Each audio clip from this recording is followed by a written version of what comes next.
What's going on, everyone? It's Marty back again. It's time now for the beginning of my Muppet movie review series here on YouTube. I am Marty. Um, and we're going to start off with the Muppet movie, the very first Muppet movie from 1979. The only Muppet movie I do not have in my collection. Um, so let's go ahead here and get started with the plot.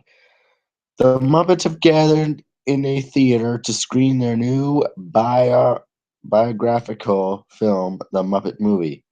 As the movie, uh, dang it, write that one down.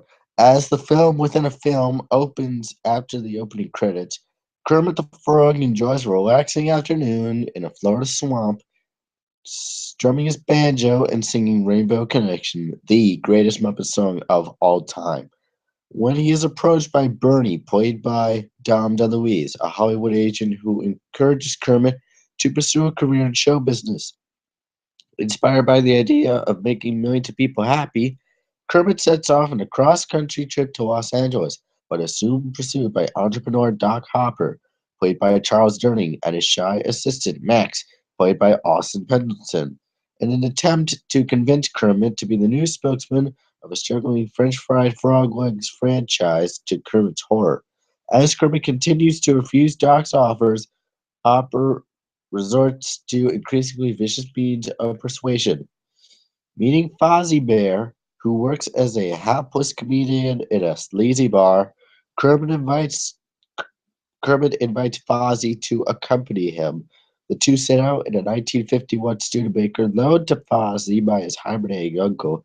The duo's journey into misadventures, which introduces them to a variety of eccentric human and Muppet characters, including Dr. Teeth, the Electric Mayhem, and their manager Scooter, who receives a copy of the script from the pair. Gonzo and his girlfriend Camilla the chicken, Sweetums, who runs after they mistakenly think that he has turned them down, and the immediately love-stricken Miss Piggy. When Kermit and Miss Piggy form a relationship over dinner that night, Doc Hopper and Max kidnap Miss Piggy to lure Kermit into a trap. Using an electric cerebratomy device, scientist Professor Craftsman, played by Mel Brooks, decides to brainwash Kermit in an attempt to force Kermit to perform in Doc's commercials until an infuriated Miss Piggy knocks out Doc Hopper's henchman and causes the scientist to be brainwashed by his own device. After receiving a job offer, however, she promptly abandons a devastated Kermit. Having been joined by Ralph the dog and reunited with Miss Piggy, no surprise there, the Muppets continued their journey. Fozzie's 1946 Ford Woody station wagon trade-in breaks down in the New Mexico desert. During a campfire that night, the group sadly considers that they may miss the audition tomorrow, and Kermit wanders off, ashamed of himself for seemingly bringing his friends on a fruitless journey. Upon consulting a more optimistic vision of himself, Kermit remembers that it was not just his friends' belief in the dream that brought them this far, but also his own faith in himself. He returns to camp to find that the Electric Man and Scooter have read the script in advance and have arrived to help them the rest of the way. Just as it seems that they are finally on their way, the group is warned by Max that Doc Hopper has hired an assassin named Snake Walker, performed by Scott Walker, to kill Kermit. Kermit then decides he will not be hunted by a bully any longer and proposes a Western style showdown in a nearby ghost town occupied by Dr. Bunsen Honeydew and his assistant Beaker, who invents materials that have yet to be tested. While confronting Hopper, Kermit then explains his motivations, attempting to appeal to Hopper's own hopes and dreams, but Hopper is unmoved and orders his henchmen to kill him and all his friends. They are saved only when one of Dr. Bunsen Honeydew's inventions, Instagrow pills, temporarily turns Animal into a giant, scaring off Hopper and his men. The Muppets proceed to Hollywood, and after getting by his secretary, Miss Tracy, let me see who Miss Tracy is performed by. I don't know. Oh yeah, Cloris Leachman, via causing her allergic reactions to her dander and fur. Their dander and fur are hired by producer and studio executive Lou Lord, played by Orson Welles. The Muppets attempt to make their first movie involving a surreal pastiche. I don't know how to say that. Of their experiences, the first take goes awry when God telling pastiche versions of the blues he flew away on earlier crashes into the rainbow, breaking it in half and sending it falling on top of the rest of the set, bringing it down as well. Then Crazy Harry pulls two levers in the control room, which overloads the electricity circuit and causes enough of an explosion to blow a hole in the roof out of the studio. However, in their stunned silence of the whole chain of events, a rainbow suddenly shines through the hole into the studio right onto the Muppets. The Muppets, joined by the characters from The Muppet Show, Sesame Street, Edmund Otter's Jug Band Christmas, and the Land of Gorge segment of Saturday Night Live, sing the final verses of Rainbow Connection. The film ends with Sweetums jumping through the theater screen, having finally caught up with the other Muppets. That was a lot, I gotta tell you.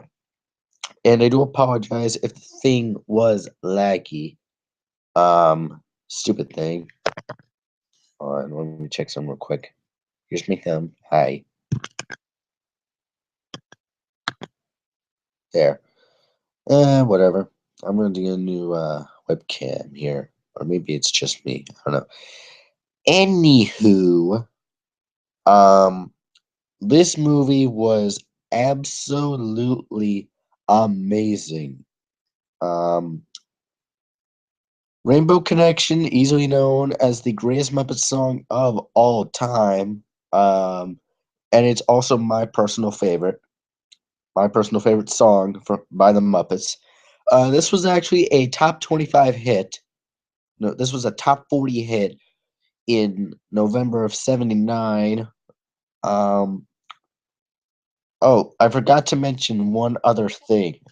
After the credits, the movie there there's like a there's a black screen with text that says, I think hold on, let me check. This film is dedicated to the magic of Edgar Bergen, I think. Let me check real quick.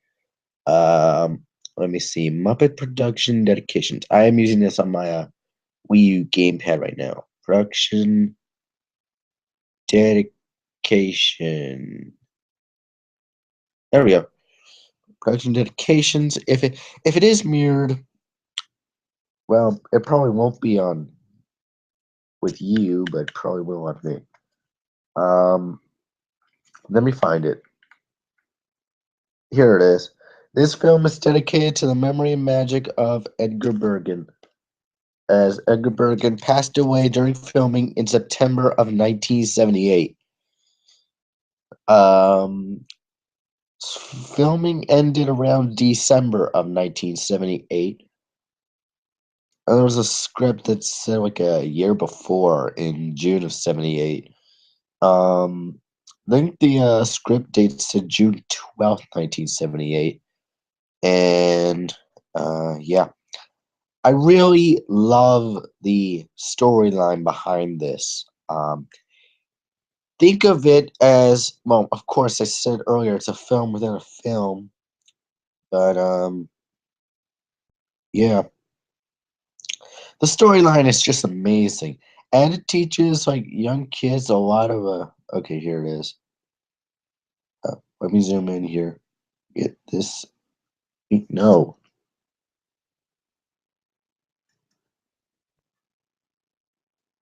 hold on. All right, whatever. Here it is.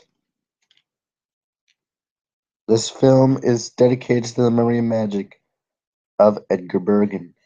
As I said earlier, Edgar Bergen passed away in September of 1978. Let me zoom in here a little bit. There it is. It's mirrored on my side. It might not be mirrored on your end. Whatever. Um, I'm gonna get out of that. Anywho, um, anyways, um, I just really love the storyline, and it teaches very valuable lessons to not only kids but adults too. For example, let me just say something right now. I'm doing an analysis of a character project in one of my classes.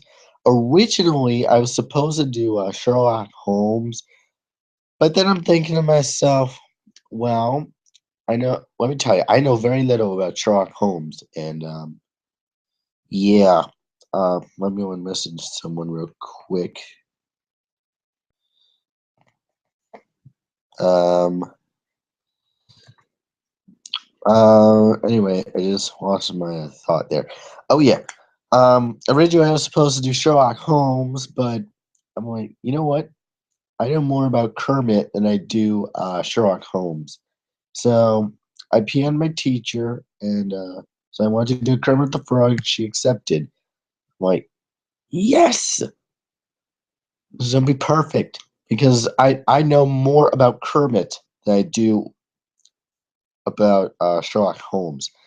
Now, I got critiqued, so to say, peer edited. Let me see. When did I have that class last? Hold on. Let's go here real quick. Here, let me see. One sec. Let's see. Today is the Thursday. Last Thursday, I had that class. Um, anywho, and I made very few errors. And my peers really liked my thingy, really liked my essay that I did. And some people say I should become a writer. One of my friends told me she's in the same class as me, but she told me that if my acting career does not work, become a writer. I think to myself, hey, that's actually not a bad idea. But I mean, I don't know. I mean, I'm still debating if I want to become either an accountant, an actor, or a writer. I'm not sure yet, but I still have a couple years. Anyway, back to the story. My analysis was basically on all the movies, basically about Kermit, and I mean, wow, I just fell in love with doing it. Um, Absolutely amazing.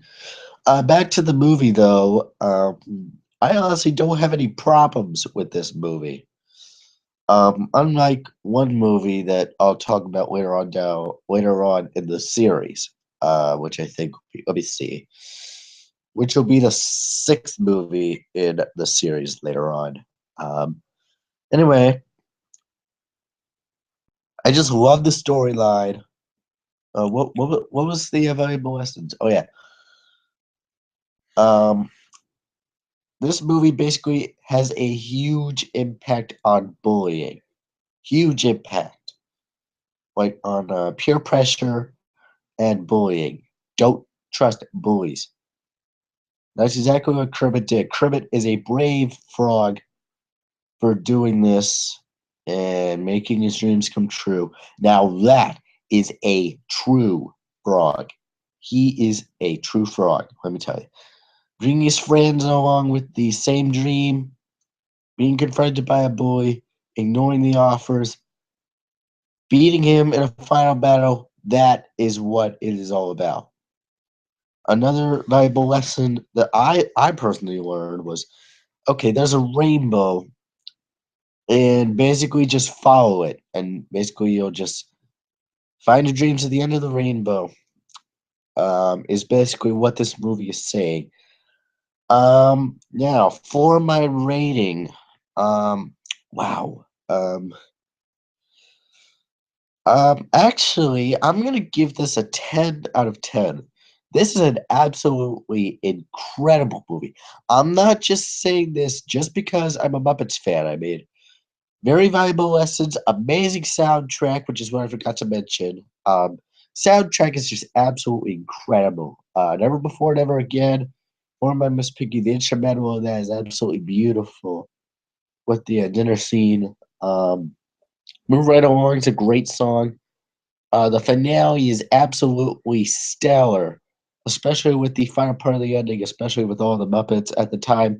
Absolutely incredible. I researched it not too long ago. They had like 150 puppeteers in like this one big circle. Thinking to myself, how the hell can you have 150 people in a circle in like one circle? I mean, that is just incredible. 150 puppeteers, one studio, one day, they got it. Like, wow. That is just amazing. That is true teamwork. And of course, we can't forget Rainbow Connection. Rainbow Connection, the greatest Muppet song of all time. No doubt about that. You cannot beat Rainbow Connection. No if, and, or buts. Rainbow Connection is the greatest Muppet song of all time. WatchMojo.com proves it is the number one Muppet song on their top 10 list. If you haven't checked out WatchMojo.com, please go check them out. They do top 10 videos every single day. They post videos every day with the top 10s and whatnot. Check them out. They're a great channel. Um, and my rating, once again, 10 out of 10, 5 stars. Absolutely amazing. If you haven't checked out this movie, please check out this movie. Either on Putlocker, or if you have it on DVD and you haven't, or Blu-ray, if you haven't seen it, please check it out. It is absolutely amazing. Um, Especially with your kids. Watch this with your kids because it'll teach them very valuable lessons in bullying, following your dreams, and a whole lot more. Absolutely amazing film. Um, And yeah, that will wrap up movie number one of my Muppet movie review series. If it is a bit laggy, I do apologize. Stupid thingy there. Um, I will see you all next time. This is Marty. Or should I say Marty? 88 miles an hour. Signing off. Later, y'all.